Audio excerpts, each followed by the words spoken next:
علماء کرام، معزز سامعین اعظام، آپ ہم میں سب اس وقت جو اس محفل پاک کا حصہ ہیں، دارالعلوم گلزار حبیب جس کا آغاز کیا جا رہا ہے، عزیز محمد امسر قادری نے اس کی غرض و غائب، اس کے نصاب کا یہ مکمل حصہ نہیں ہے، میں کہہ رہا ہوں اس کا کچھ حصہ ہے یہ، اور اس کے اندر ترمیمات ہوتی رہیں گی وقت کے ساتھ ساتھ، جو تقاضا ہوگا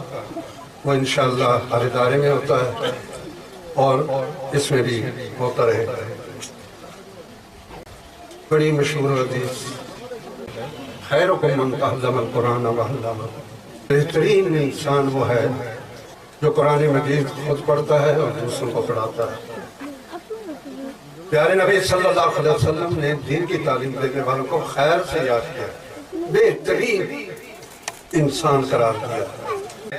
بے شک ہماری ترجیحات اور ہیں، لیکن پیارے نبی صلی اللہ علیہ وسلم جسے خیر کہتے ہیں، بہترین کہتے ہیں، بہترین ہوتا ہی وہی ہے اور ہوگا بھی وہی۔ اور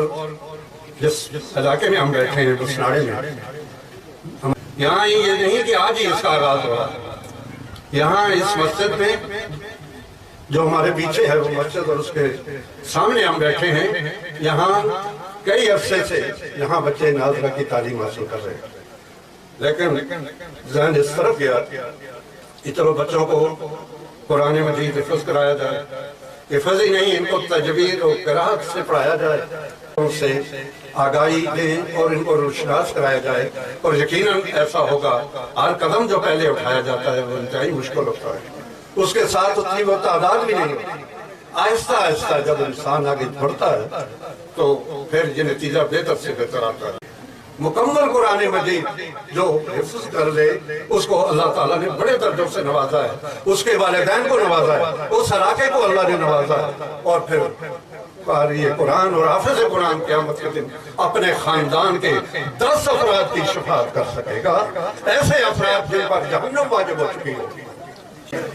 جس کا آغاز ہو چکا ہے، اللہ تعالیٰ اس کا آغاز ایسا ہو کہ یہاں سے حافظ قرآن بن کر بچے نکلیں، وہ قاری بھی ہوں، وہ حافظ بھی ہوں، سب کے دل سے اس کام میں شمولیت کرنی ہے۔ میں اور آپ نے یہ وہ کام ہے کہ جس کے طرف آپ بڑھ کر چلیں گے نا تو اللہ رب ذوالجلال ہر قدم پر نیکیاں عطا فرمائیں گے۔